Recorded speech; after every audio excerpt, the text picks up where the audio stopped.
Transferring wealth successfully starts with asking yourself questions that will give your family a better life now and for generations to come. In this podcast, financial professionals John and Michael from Copper Beech Financial Group guide you through eye-opening questions to help you discover the truth about your wealth. Now, on to the show. Hello and welcome to The Truth About Wealth with John and Michael Parise of Copper Beech Financial Group. Today's podcast is part 2 of a series that they're doing 7 asset protection risks facing high net worth families and how trusts can assist in avoiding them. Good afternoon, gentlemen. How are you? Hey, Eric. Good afternoon. How you doing? Good afternoon, Eric. Doing well. Now, we went through, I believe, the first 4 risks, if I'm not mistaken. Is that correct? Mm-hmm. Yes, we did. Yes. Yeah. Michael, could you give us just a quick overview of what those risks were? Not fully defined, but just to touch on those so people can get an idea of what we covered in the last podcast. And if they're just joining us, they can go back and listen to that other one. Sure. Well, the first one involved potential lawsuits that may face high net worth individuals and families. Mm-hmm. The second risk is lack of adequate insurance protection really associated with those lawsuits. Third one was divorce, marital separation, and inheritance, and how trusts can help protect families leaving assets to children and who may end a marriage somewhere down the road, and how the trust can help protect those assets. And the fourth one was substance abuse. Yeah, that was a tough one because, again, we touched on a lot of emotional issues there. Yeah, it's a tough one. You know, families with a lot of times they're embarrassed or they just think there's a lot of shame involved. And we really established that you guys are non-judgmental. Things happen in families, and the best way to deal with things is just head on and focus on what can solve the problem instead of saying, oh man, we don't want to talk to anybody about this.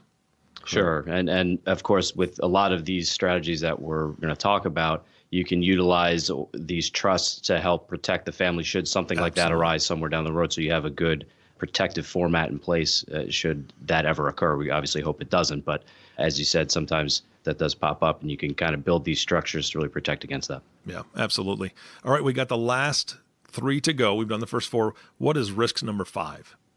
Risk number 5. Well, this is, pick these 2. The last one we talked, substance abuse, is a very emotional topic. This one might be fairly emotional as well. So we're going to talk about premature death and spousal remarriage. So this is something everyone really likes to think about is them passing away and their spouse finding somebody else. So we're going to talk a little bit about that. And unfortunately, while a lot of us like to think that we're the only ones in our spouses' lives, the data really doesn't quite agree with that. And there's a study that we like to quote with families. It's a little bit older now. I think it came out in the mid-90s, but it was a study that surveyed widows and widowers and how they found romantic relationships after the passing of their first spouse. And I always find these statistics pretty startling. So they found that by 25 months after the death of a spouse, 61% of men and 19% of women were either remarried or involved in some sort of new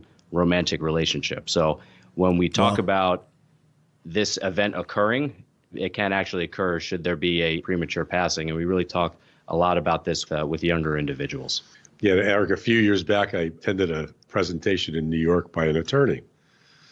Funny thing. And he was talking about the second and third marriages of families. And most of the audience were professionals. And he said, for all the men in this audience who think that their wives are not going to find someone they're going to love more than you're sadly mistaken. And he really made everyone laugh. But the facts supported that. And that's where Michael's point is, that the odds are a spouse meeting someone down the road very quickly is commonplace. So when we start talking about asset protection from the first marriage into the second, hopefully not the third, these trusts become a very interesting part of the equation. So that's what we're going to be talking about in this particular one. Yeah, and the thing is that my wife and I have talked about it. If I were to pass away, I would hope that she would find love with someone else. I want her to be happy, and I want her to, have companionship. I know I'm not the end all be all. I got to be honest, but I hope that happens. But one of the things that I don't think about, and most people don't think about, is great, she can find love and companionship and remarry, but the things that you guys established together, like your entire life and your finances and inheritances for the kids and things, those can be drastically affected by a new marriage. Absolutely. That's really what we wanted to talk about with this particular risk. And I often really use myself as an example. So I'm married. I have a 2-year-old daughter. I'm 36. My wife is going to be 33 in a couple months. And should something happen to me tomorrow, I would certainly want the assets that I have to be used by my wife and obviously for the children that we have together. With my wife being 33, there's, again, according to these statistics, a fairly reasonable opportunity for her to find somebody else. And she's young enough where she may find somebody else, and maybe she has children from that marriage as well. So there's now we have a blended family type of situation. And so what we're going to talk about with trusts is if I, in my estate plan, my personal estate plan, if I have something that is commonly referred to as an I love you will. So that's really where one spouse says in their will, I leave all of my assets to my spouse, outright and free of trust. It's just called an I love you will because it's a very simple type of will design. If I do that in my will and I leave everything to my spouse, she has now full control over those assets. They're in her name. So if she were to remarry somewhere down the road, she can certainly keep those assets in her name, keep them separate. But as we talked about on our last podcast in talking about divorce and commingling of assets prior to a divorce, if she were to commingle those assets that I leave her, now should something happen to her, if she were to pass away, those assets are now, let's say 50-50 owned by her second spouse and not going directly to my children or being used for my children. So that's really the issue that we're talking about here, and why trust can come into play is if I instead left my assets into trust for her benefit and for the benefit of my children, well, now my wife, should I pass away, she has the ability to use those assets. But if she were to remarry, they're protected in that trust format where if she were to then pass away, they would be left for my children and not any children from a subsequent marriage. Gotcha. And I'm assuming that can't be 100% handled in a prenuptial then. Not typically. It's typically really just involved what is in your will. Now, another wrinkle that can come into that scenario is there's something called elective share laws in a lot of states. Not every state has them. A lot of states in the East Coast, like New Jersey, where we are, they have an elective share law. And what that basically is designed to do is to prevent one spouse from disinheriting another spouse. So a lot of these laws actually go way back into, you could even go all the way back to England and Renaissance times and medieval times of these concept of dowry, which a lot of people may be familiar with. These laws, believe it or not, are kind of evolved from those laws. And again, what that's designed to do is to prevent one spouse from disinheriting another spouse. So let's say in my example, if I've passed away and my wife has in her will that all the assets that I have left her go to her children and my children from the first marriage. Well, under some of these elective share laws, her spouse could potentially, depending on the law, and they're different in every state, so you really have to talk with a qualified attorney in your state about what those laws may or may not be. But there is the potential for that spouse to say, okay, I'm going to elect to take some of those assets, even though I've been disinherited. I want, according to these laws, to get my hands on those assets. So that's really where sometimes, again, getting back to your question on a prenuptial, the prenuptial agreement may not cover that type of scenario, potentially. Yeah. Again, it's very state specific. Okay, so let me give you my scenario, and you can kind of answer my question here, because I'm a little confused. My wife and I own 2 homes. We have 2 properties. We have a checking account. We have a couple different savings accounts, but we're on everything together. And so my question is, how could I possibly create a trust to make sure that my, quote, I'm using air quotes, my assets are protected for my children in the future when my wife and I both own everything equally? That's a great question, Eric. And that's really where the complexity starts to happen as we speak with families, because assets are owned differently. And I'll give you an example. You just brought up homes. Most of the clients we come across have assets joint titled. And they go by title, not through your will. So whoever is the other owner of that asset, they get it automatically. It bypasses that document. So it changes the dynamics of what happens to that particular asset. And then there's life insurance, where it's a beneficiary designation. It also bypasses the will. There's IRAs. There's other assets that don't go directly through a will, which miss the opportunity to be protected. They have a different focus on the family wealth, and it goes in a different place. Again, it goes by a beneficiary or by title. So the conversations we have with families on these assets, they become lengthy because some clients say, I want those assets to go over here, and I want those assets to go over there, or I don't want them to all go through my will. So it becomes a very, very dynamic conversation. So it's critical that families, when they look at and try to address this, look at this dynamic, they really have to be clear on what they own, how it gets distributed, and how it gets titled and where it happens to end up. That's a very, very good question. Yeah, and to add to that, too, you have some states in the country that are what's called community property states, where assets that are acquired during the marriage are presumptively owned 50-50, regardless of how they're titled. So you can get some really unique circumstances depending on where you live. Again, that's why it's very, very state specific. And it does get very complex, which is, to my father's point, it becomes really important to sort of look at all of these from start to finish, look at the assets that you have, how they're titled. If something were to happen to one spouse, how would those assets flow? Because that's a great point, Dad. We see a lot of wills that say one thing, but the assets, because of how they're titled, may go in a different direction, just based on how they're titled and how the laws control those assets. So it's a pretty dynamic exercise. Yeah, the other piece of the assets, which I forgot to bring up, are assets that are not necessarily assets that are real estate, homes, or business assets. They could be jewelry. It could be artwork. It could be things of value that might not be in the will. So a lot of our clients create another document, a list of items that they want to specifically go to a family member or another party in their family. So it's very complex, and it should be looked at very carefully by these families as they look at where these assets are going. Typically, they want to protect them, and sometimes when they're out of that protected shell, they're exposed to creditors. So you can, obviously you said that you can do that in a will. It's a separate document. Can you do that in a trust as well? Yes, you can do that in a trust as well. Got it. Okay. I just asked that because you brought up a good point. I have a pocket watch that my great-great-grandfather passed to my grandfather. Yeah, it's a good point. And that came to me, and now that goes to the firstborn grandson, which I have one. So it'll go to him when he isn't going to eat it at this age. He just eat it. So, yeah. Okay, great. That's great information. Do we have anything else to cover in the premature death remarriage scenario? No, I think we've been morbid enough. Let's move to number 6. All right, number 6. So number 6 is really, we call incorrect trust planning. And this is something that comes up quite frequently when we talk with families and we're reviewing their estate plan and we're talking about asset protection with them and how trust may be utilized. And often the families will say, well, I have a trust. Or when I drafted my estate documents with my attorney 10 years ago, we had a trust that he drafted, and so I think we're all set on asset protection. Then we say, okay, well, that's great. What kind of trust is it? And oftentimes they say, well, it's called something like a family trust or a living trust. Those are common terms for trusts that are what we call revocable trusts.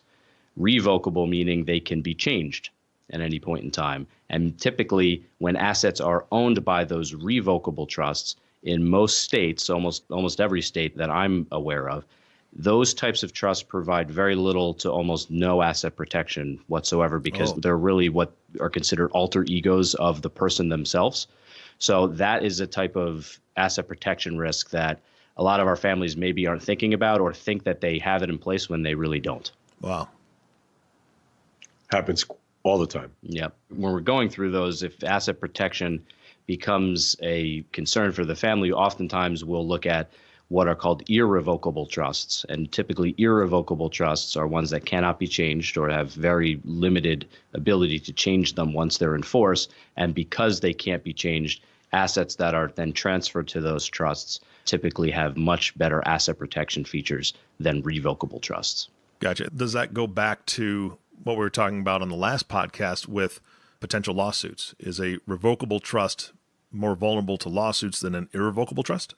Correct. Right. That's the issue. Yeah. And again, it is very state specific. So trust law is based on each individual state. Some states may have laws that are more protective than others, but generally speaking, you're correct, Eric. Assets that are owned in a revocable trust, should there be a lawsuit or some other type of creditor exposure, those trusts aren't going to provide much asset protection, if any. So the irrevocable trust, it's an interesting conversation when you talk to families about these two types of trusts. The irrevocable trust is an interesting balance in a conversation because if you understand what Michael just pointed out, once you put assets in the trust, you can't get them out, or the trust can't be changed. So a lot of the families we speak with are concerned if they put too much in this trust, what if they need it somewhere down the road? Yeah. What if it's too much in the trust? So there's a balance in the conversation. What assets do we put in the trust and how much should go in there? And so there's a modeling, there's a cash flow analysis, there's a projection of value. All those very complex calculations have to be done before clients make that final decision to use these type of trusts. But for asset protection purposes, they're the only trusts that work that well. How easy is it to go from a revocable trust to an irrevocable trust when you have a client come in that they've worked with somebody else in the past and they made the wrong decision, or they were advised to do a revocable trust and it's just not the best thing for them? How do you switch it to an irrevocable? Well, first off, revocable trusts are good estate planning tools. They have their place. They're very good for avoiding probate and providing privacy to an estate administration. So they certainly have their role, but from an asset protection standpoint, they're maybe not as good. To answer your question, Eric, it's really more of creating a new irrevocable trust, and then it becomes really fairly easy to assign those or retitle those assets from one trust to another. It's pretty common. Got it. Yeah, one of the questions we ask families all the time is your estate documents public or private? And that's what Michael's point is. Is a regular will is a public document. For example, Eric, you wrote a will and left everything to your wife. That's a public document. I could go down to the courthouse and read what you left your wife. Wow. If it pours over to this trust as a strategy, or things are owned in a revocable trust, they're out of that public view and it's in a private structure. So that's a really interesting conversation to have. Most clients don't know that their wills are public documents. You would think that would be a very private thing, right? And it's not. Certainly. That's ridiculous. Yep. All right, we have one more risk to go, unless there's anything else that we need to cover in the trust planning arena. No, I think that was good, although we'll probably still touch on trusts for number 7, but please continue. All right. So risk number 7, what are we looking at? We're looking at, in this case, a lack of financial literacy skills and values in future generations. And this is, again, another reason why trust can become very important tools for a family's wealth planning. But we often have a lot of conversations with our families around how well-educated or financially literate their children may be, who stand to inherit, for a lot of our families, a significant sum of money and assets that are very complex, have a lot of different moving parts, and how well situated are they to be able to manage those. And so that's really an asset protection risk that, again, families may not be thinking of. And especially if we see an estate document that either has a trust that maybe pours assets out at a certain age to the children, or maybe doesn't incorporate a trust at all, those family members, future generations, are now going to inherit significant assets. And unless they're, let's say, trained on how those assets are run, how they work, could be a family business, it could be a piece of real estate, it could be a securities portfolio, but unless they really understand how those assets work, the family's jeopardizing those assets to mismanagement. All great intentions, but sometimes they're subjected to mismanagement of those assets. Yeah, a lot of that's got to come with maturity. I mean, depending on when everything switches over and all that, it could be when somebody's 20, it could be 30, could be when they're 50 or 60. Yes, yeah, that's a great point. And I think we'll probably have a podcast about that when we talk about trust designs and how we can design these trusts to be more asset protective in nature. And age is often, many times, an arbitrary number. We've known adults in their 20s that are very well prepared to handle these assets that they may inherit. And on the other side, you have a 40 or 50-year-old who may not be. It really is customized for the family and depends on the family's dynamics and circumstances and what they have going on. Yeah, we're working with a family now that has a dad who runs a very successful company. He's the rainmaker. He's the one that makes the engine go. He's got a great sales team, a support team that really do a good job supporting his efforts. He travels the world with his business.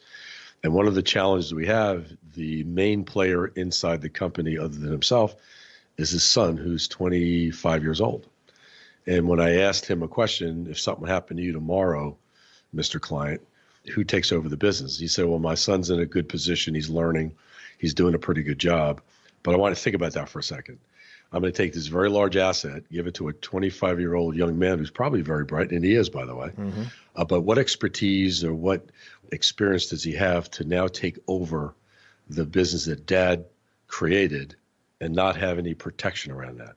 What I mean by that is we get into building management teams in these companies, developing strategies where instead of the company stock going out to the son, it goes to a trust for the benefit of son.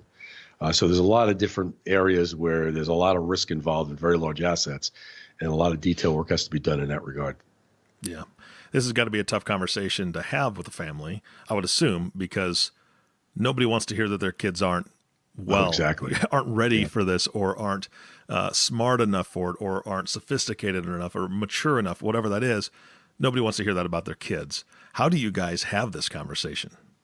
But believe it or not, I think, Dad, you can agree or disagree. I think many of the families that we work with are pretty open with that. I think they have a good idea of absolutely which of their family members may be better able to handle these assets versus others. We've had quite a few conversations with some families about that. So I think in many ways the family is really dictating to us sort of how that works. We're just bringing the subject up.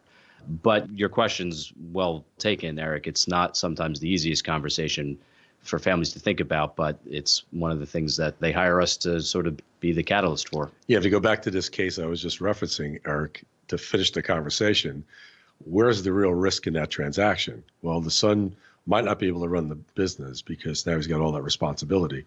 But how about the spouse? What's the risk of losing that company because his son can't run it? So it hits a lot of folks inside the family.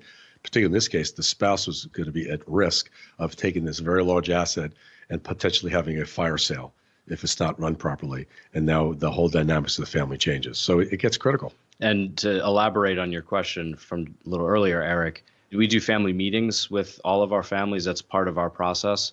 And that really becomes a really great opportunity to sort of broach these subjects and get the generations talking to each other, because we've had conversations with many, let's say, second or third generation family members who are really equally concerned about their own ability to manage the wealth. They're not sure where these assets are, how they're run, and they want to learn. And so the family meeting becomes a really great opportunity to sort of cross that bridge and sort of bring everybody together and make sure that education takes place so that should something happen, the kids are already well positioned to be able to manage those assets as best they can. Yeah, we had another case in Phoenix we're working on where we had a family meeting, to Michael's point, with the two children and the parents. A very successful doctor in Phoenix.